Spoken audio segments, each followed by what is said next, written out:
Hey, this is Paul Evans. Talked to a friend of mine about a year ago.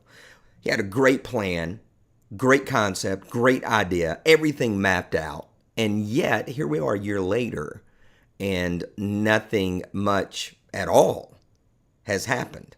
I started thinking about that and realized that I do exactly the same thing.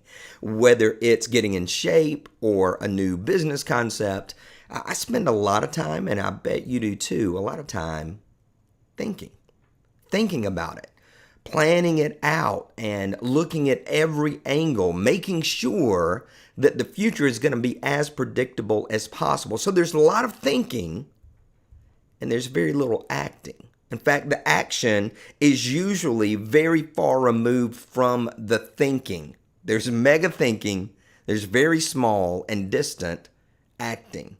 And often when we act and we take the action and we do the thing, if we don't get the result we want immediately, then we kind of just go back to thinking because we want things now. And what this leads to is a lot of talk. And our friends, our coworkers, they get tired of all that talking. Secondly, it leads to coulda. How many times has someone released something or an idea or a product and you tell somebody in your life, I had that very idea a few years ago?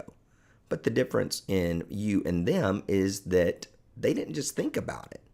They actually did it. Then we'll get labeled a dreamer, a wisher, a person who has all of these great schemes and ideas and even plans, but nothing happens from them. And then finally, it leads to regret. We look back and go, wow, if I'd started this 10 years ago, if I'd started this 20 years ago, where would I be right now? Well, you'd be exactly where you are now if you didn't do anything. So what do? We reverse it, right? We think. We've got to think still. It's not like we eliminate thinking, but we think and then we act, and the proximity is very tight, and the action is much bigger than the thinking. So instead of planning and dreaming and scheming, think about it and then go do it. And do it until you get enough data, enough results to determine if the thinking was accurate. See, our thinking has no evidence. Our thinking is simply a plan. Our thinking is an idea, but our action becomes evidence toward a result. Action we can use over and over and over again to produce a result. Thinking needs to be a small part.